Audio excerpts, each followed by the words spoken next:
réseaux sociaux buzz. Bakpatou, Songi Songi, Kongosa, Koromoto, Legede. Venez. Venez vous informer en temps réel. Écoutez les critiques, les analyses avec Maman Buzz sur réseaux sociaux buzz. Ici, pas de critiques stériles, ni tête ni queue, pas de polémique. Maman réseau, Maman Buzz de tout le monde est là. Maman Buzz sur réseaux sociaux buzz. Et Lengue Zangali Passa. Le goût qui n'a pas de concurrent. Je regrette d'avoir divorcé avec mon mari pour devenir la cheese d'un ministre qui a détruit ma vie. Cette histoire me vient depuis la Suisse, mais il y a une partie qui s'est passée au Congo, en République démocratique du Congo. La dame actuellement là, elle est à l'hôpital en Suisse.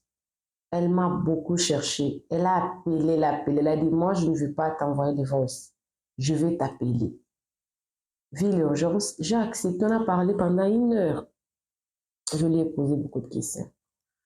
Elle a commencé vraiment au début parce que tellement que j'insiste, il faut me faire des histoires avec beaucoup de détails. Elle a dit, Maman Buzz, je suis née d'une famille de 3 enfants. Je suis la fille unique de mes parents, je suis née à Kinshasa. J'ai prié dans une église de la place. Et dans cette église-là, il y avait un frère qui était devenu mon mari. Un frère beau, zélé et intelligent. Ce frère était beau, zélé dans la prière et puis intelligent ensuite. Ce frère-là, toutes les filles de mon église flashaient sur lui, kiffaient sur lui. Et tellement qu'il était intelligent, il étudiait à l'UPC. Son père aussi avait des moyens. C'était un frère bien. Il a fini ses études à l'UPC. Son père l'a envoyé en Suisse pour aller faire des études, son doctorat, parce qu'il avait fait la médecine. C'est comme ça qu'il était parti en Suisse. Et je ne l'ai jamais entendu dans des histoires des filles. En tout cas, non. Parce que lui, il a étudié à l'UPC, moi, je n'étudie pas là-bas. Moi, je les connais seulement à l'église. Et c'est fait que lors d'un congé, le monsieur est venu, il est rentré au pays. Et c'est sur moi qu'il a posé son choix. C'est moi qui l'avais choisi. Et j'étais tellement que toutes les filles de l'église craquaient sur lui. Moi également, j'ai craqué sur lui. J'étais la fille unique de mes parents. Mes parents servaient aussi à l'église. Elle m'a même donné le nom de l'église, mais l'église a battu, je ne vais pas citer les noms. Et on a prié, les pasteurs, tout le monde priait. Nous avons fait seulement 4 mois. 4 mois. Nous nous sommes mariés. Ses parents ne priaient pas avec nous, lui il priait tout seul. Mais c'était le genre des hommes qui servaient dans un département. Ce n'était pas n'importe quel département. C'était un département de l'intercession. Des fois aussi, il prêchait dans de petites réunions comme le mercredi et le vendredi. Il prêchait. Et du jour au lendemain, il m'a épousée. Après seulement 4 mois, nous avons déplacé pour la RDC vers la Suisse parce que tellement qu'il était chercheur, étudiant-chercheur, il avait envoyé une invitation que je dois être avec ma femme ici parce qu'il ne savait pas quand est-ce que les études allaient prendre fin. Mon mari priait, il pouvait parler en langue et ça n'a pas pris beaucoup de temps. 4 mois de fiançailles, 4 mois, je l'ai suivi, ça faisait 8 mois. Et dans le mois qui a suivi, donc ça faisait 9 mois, je suis tombée enceinte de mon premier enfant. Rapidement, j'ai accouché de mon premier enfant. Et après seulement 1 année, j'ai accouché de mon second enfant. Donc, j'avais mes enfants 1 année. 3 enfants. Parce que je m'étais dit que moi, je n'ai pas fait de grandes études. Je suis née d'une famille de 3 enfants, mais mon père n'avait pas beaucoup de moyens pour m'envoyer faire de grandes études. En plus, je n'étais pas trop intelligente à l'école. Donc, je n'ai cueilli mon bac seulement. Je m'étais arrêtée là. Alors, quand je me suis mariée avec un homme intelligent qui craignait Dieu, je me suis dit, je vais faire rapidement mes enfants par la grâce de Dieu et puis me remettre aux études. Alors, quand je fais 3 enfants, je suis partie faire la formation de aide-soignante. Et c'était bien, je commence à travailler. Et du jour au lendemain, mon mari, on ne s'était pas bien connus. Bien que j'étais en Suisse, mon mari ne restait pas une année avec moi, toute l'année full avec moi dans la maison. Il faisait, même s'il était en Suisse là, il n'était pas dans des régions, il ne restait pas toute la journée à la maison. Juste pour dire que je ne le connaissais pas assez bien. Maintenant, la dernière année où lui, il a terminé, il est devenu professeur. Il devait travailler, il devait chercher du travail en Suisse. Il ne trouvait pas de travail en Suisse. Pendant que moi, j'étais déjà devenue aide-soignante, je travaillais, j'avais une identité, je travaillais.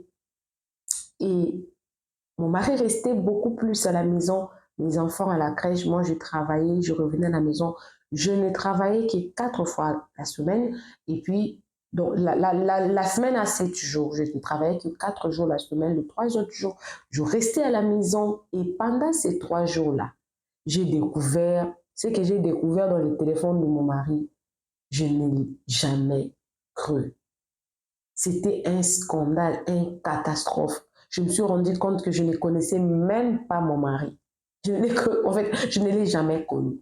Des nudités, des messages que mon mari était en train de m'insulter auprès de cette chisa. Des messages pareils. Pourquoi tu l'as épousé? Je l'ai seulement épousé parce que je voulais une fille basse là. Je voulais des histoires. J'étais tellement choquée quand je vis ça au téléphone de mon mari. J'avais beaucoup pleuré. Mais quand je parlais avec ma mère m'a dit l'essentiel, c'est que c'est toi qui l'as épousé. C'est toi qui l'as épousé. C'est toi qui l'as amené là-bas en Suisse. Et tu as profité. Tu as étudié. Concentre-toi. Tu peux gagner beaucoup d'argent avec la formation que tu as fait et occupe-toi de tes enfants. Continue à prier. Chaque mariage a ses combats. Chaque mariage a ses challenges. Si Dieu avait permis que tu te maries avec lui en si peu de temps, il a un plan merveilleux pour toi. Et à l'époque, elle avait écouté sa mère. Elle est restée. Du jour au lendemain, bon, quand mon mari avait vu ça, bien sûr, il a demandé pardon. C'est de la folie, c'est le diable. Comme le diable prend toujours tout sur lui. Le diable. Et puis, quand j'ai parlé avec ma mère m'a parlé aussi de sa fille unique. Et j'ai pardonné à mon mari. Et tellement que mon mari trouvait du travail en Suisse, il ne trouvait pas. Il cherchait du travail en Suisse. Il ne trouvait pas du travail. Il a commencé à s'endetter. Quand il s'endettait à mon nom. Et du coup, dans un espace de 4 ans de ma vie, je me suis retrouvée avec beaucoup de dettes.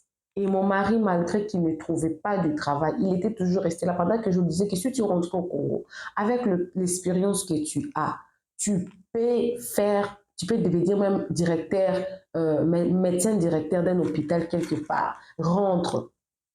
Quand mon mari a vu qu'il s'était endetté avec mon nom, parce qu'il a utilisé mon identité pour s'endetter tout, un jour, il m'a dit que Dieu m'a dit de rentrer au pays pour aller lui servir au pays. Et quand il m'a dit ça, tous ces jours-là, mon mari ne priait qu'en langue. Vous allez voir la nuit.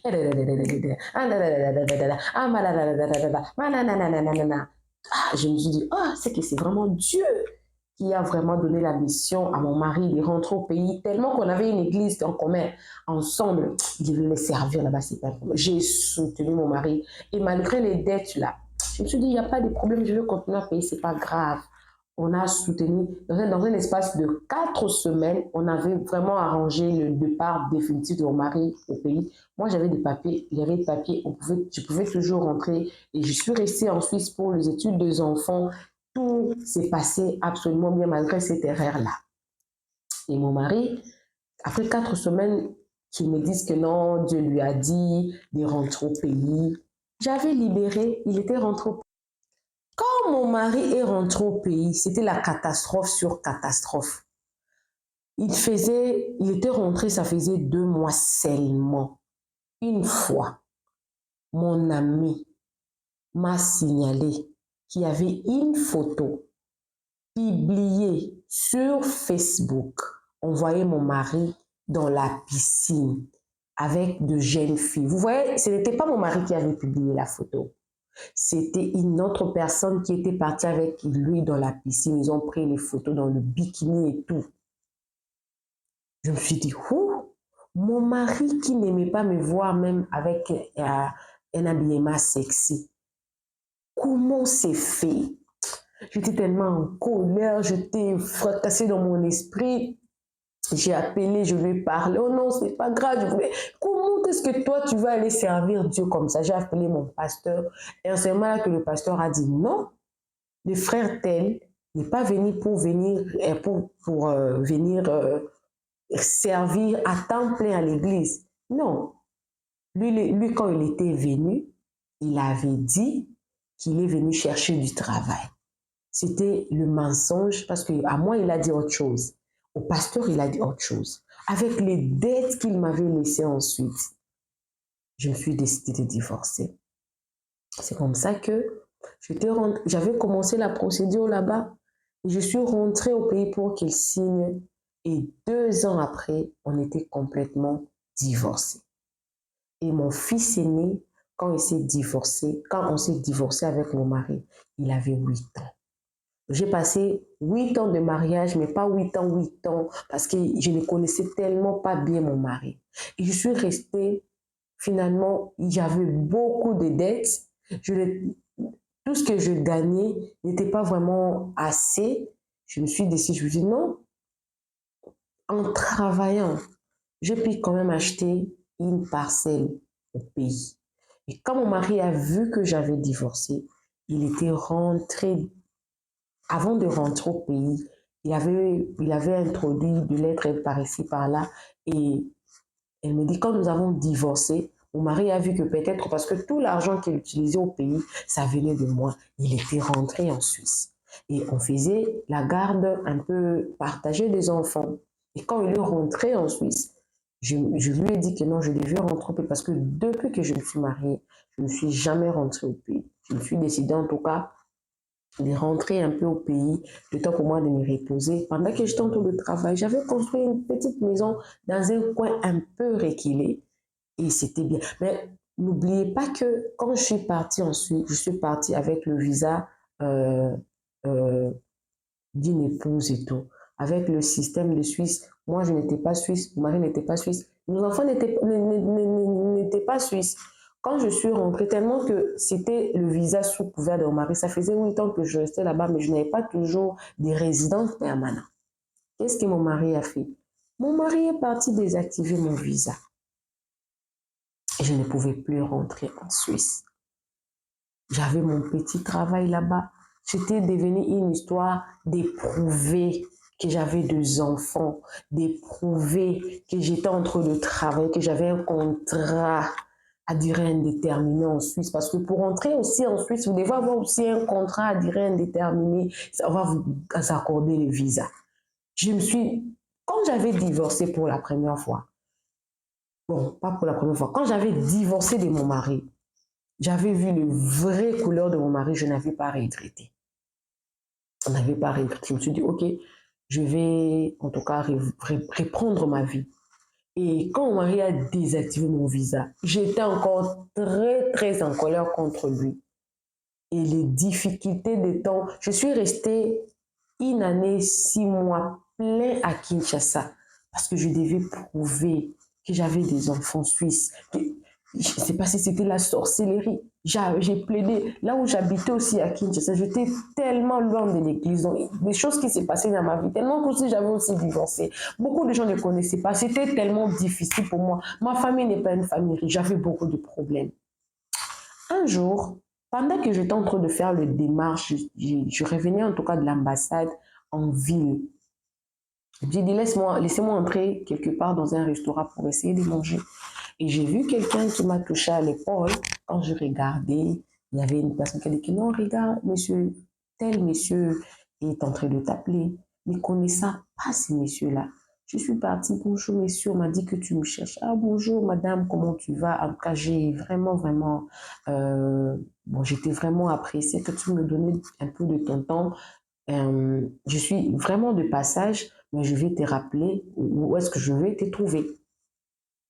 Alors, il était déjà divorcé. Je n'ai pas de compte à rendre à personne. Elle ne savait pas aussi que ces messieurs-là étaient dans la politique, mais ils n'étaient pas encore ministres. Mais il était quand même politicien. Il était quand même politicien. Cette histoire où je vous raconte, c'était avant 2017 que cette histoire s'était passée. Alors, 2, 3, 1 mois, l'histoire, le monsieur là s'occupait bien de moi. Il s'occupait bien de moi, mais le monsieur était marié. Il n'était pas libre. Il était marié. Mais il s'occupait tellement bien de moi. Il n'avait aucun problème avec moi, avec les difficultés que j'avais. J'ai commencé à sortir avec le monsieur. Et ma petite maison là que j'avais là à Kinkole, il a arrangé ça très bien, il a clôturé. Il n'y avait pas de l'eau dans la parcelle. Il a mis les fourrages. En tout cas, il avait bien arrangé cette maison là parce que j'étais sa copine. Et pendant tout ce temps-là, je ne voyais pas mes enfants dans un espace. Nous sommes sortis une affaire de 7 mois, 8 mois. Il avait tout arrangé et je ne sais pas par quel miracle, avec le système de notre pays, on change à tout moment. Les gens prennent des gardes, des postes à tout moment. Il s'est retrouvé ministre et j'étais très contente. Mes amis avec lesquels j'étais dans les quartiers, parce que je ne partais plus à l'église assez régulièrement parce que c'était devenu loin et c'était le monsieur là qui s'occupait de moi. J'avais une petite voiture, mais je ne partais pas à l'église très régulièrement. Je me suis rencontrée également avec des amis avec qui j'ai vécu et tout. Quand le monsieur est devenu ministre, après seulement 8 mois de relation, il y a eu une amie qui est venue me dire: mais ces messieurs ici, c'est vraiment une chance. Non, il n'était pas ministre, maintenant il est ministre. Quand le monsieur est devenu ministre, 1 mois après seulement, avec la bêtise de notre pays, le monsieur a acheté pour la dame une maison à ma campagne. 1 mois après, je ne sais même pas au Congo si tu deviens, tu prends un poste, on te met l'argent dans le compte ou on te corrompt pour devenir, en tout cas, je ne sais pas. Actuellement, là, elle a une maison à Kinkole où le monsieur avait arrangé pour elle. Elle a aussi une maison que le monsieur avait achetée pour elle, à ma campagne. Pas trop grande, mais une très belle maison. L'ami là est venu lui dire: tu ne connais pas les filles de Kinshasa, ils vont te piquer ton homme. Tu dois aller te faire laver à Brazzaville. Mais je suis mère de 3 enfants déjà. L'essentiel est que ces messieurs s'occupent de moi. Mais si tu fais en sorte qu'il t'épouse, que tu deviennes sa 2e épouse officiellement. Oh, au Congo, il n'y a pas de système. Maman, il peut t'épouser en coutumier parce que le monsieur là, il est Kassaïen. Chez les Kassaïens, 2e bureau, ça existe. Fais en sorte que ces messieurs t'épousent. 2e bureau, tu ne perdras rien. Pour le faire, tu dois aussi te protéger. L'ami là l'a conduit chez une maman à Brazzaville. Elle est partie, on l'a lavée. Quand on l'a lavée, ça faisait 1 année depuis qu'elle sortait avec le ministre là. Et le ministre là, avec son nouveau poste, le ministre là n'était pas quelqu'un de gris, mais avec son nouveau poste là, il a commencé à voir des miracles devant son bureau. Il peut venir le matin comme ça, il trouve qu'il y a un chat mort, qu'il y a une souris morte, qu'il y a des sangs, qu'il y a de l'eau, il y avait beaucoup de choses. Et on lui a dit: tu vois là, ça ce sont des attaques. Ce sont des attaques, des gens qui ne veulent pas que tu occupes ces postes ici. Pour te protéger aussi, on doit appeler le chef coutumier pour qu'il vienne également faire des cérémonies pour te protéger. Sinon, tu vas mourir, tu vas laisser ces postes ici. Ils ont appelé les chefs coutumiers kassaïens. Ils sont venus, ils ont fait le cérémonie devant son bureau là, sur lui, ils ont fait le cérémonie. Et en faisant les cérémonies, le chef coutumier, c'était 3 chefs coutumiers, ils ont dit à ces messieurs-là: les cérémonies que nous avons fait sur toi, si une fille était partie se laver, ou une fille a marabouté pour avoir un ministre, ou un homme comme toi, cela ne va pas t'atteindre. Si une fille... Donc, si tes amis t'envoient une personne qui a des mauvais esprits pour t'attaquer, ça ne va pas. Donc, toute attaque spirituelle, toi, tu seras épargné. Ah, il était aussi content parce qu'il était aussi protégé dans la... Selon lui, ce n'était pas la sorcellerie, c'était protégé par la coutume. Et elle, avec le système qu'il était parti faire là-bas à Brazzaville, elle devait rentrer à chaque mois. Et ça faisait une année, 2 mois depuis que le monsieur, elle vivait avec ces messieurs-là. Et quand elle est partie pour aller encore se faire laver, la dame qui l'a lavée a dit, tu es venue avec qui? Elle dit, je suis toute seule. Non, non, non, non, non, je ne peux pas te laver. Parce que la personne avec qui tu es venue, il va me frapper si je t'ai lavé. Je ne peux pas te laver. Rentre, va poser la question à ton homme avec qui tu vis. Qu'est-ce que lui, il avait fait? En rentrant, tellement qu'il ne s'était pas lavé, il avait de des petits boutons dans ses pieds là. Ça faisait une année, 2 mois depuis qu'elle sortait avec le monsieur. Il y avait des petits boutons qui sortaient, qui évoluaient très rapidement. Au Congo, on appelle ça PC, malade à PC. Je ne sais même pas on appelle ça comment en français. Ceux-là qui connaissent malade à PC en français, ils peuvent me l'écrire en commentaire. Elle a cru comme ça. Elle a cru qu'on l'a aussi jeté un sort parce qu'elle aussi, elle a même pensé directement à son amie là qui l'avait amenée auprès de cette maman-là, des amis. Et du coup, tellement qu'elle était déjà... Elle avait déjà commencé à voir les féticheurs, les mamans là. Elle a fait ça toute seule. Elle a commencé à aller de féticheur en féticheur. On lui dit toujours qu'il n'y a pas moyen qu'on puisse te soigner ta maladie là, c'est spirituel, il faut chercher, il faut demander à ton homme avec qui tu vis. Elle aussi, elle n'avait pas aussi le courage, elle n'avait pas aussi... comment est-ce qu'elle allait même poser la question? Parce qu'elle aussi, elle ne savait pas que ces messieurs-là avaient appelé les gens pour faire des cérémonies devant son bureau pour le protéger. Elle ne savait pas. Et on lui a dit qu'il y a une maman dans le bas Congo, dans le Congo central, dans la province du Congo central, qui pouvait l'aider à connaître c'était quoi le problème avec cette maladie-là. Parce que non seulement ça sortait au pied, maintenant c'est dans tout son corps. Dans tout son corps. Arrivé chez cette maman-là, la maman a dit, tu es venue avec qui? Oh non, justement, tu n'es pas toute seule. Il y a une personne qui est en train de te jeter. C'est ce qu'on appelle machacha. Il y a une fleur là au Congo. Quand tu grattes ça, tu jettes dans l'eau. Tu laves avec cette eau-là. Ah, tu auras des démangeaisons. La dame là lui a dit, il y a un monsieur derrière toi qui te jette ces produits-là. Finalement, le fait de te gratter spirituellement, tout ça là, ça sort de là. Mais regarde, qu'est-ce qui s'était réellement passé avec toi? Tu vois, l'homme avec qui tu sors, le ministre là, parce que malgré qu'elle était malade, le ministre là ne l'avait pas chassée.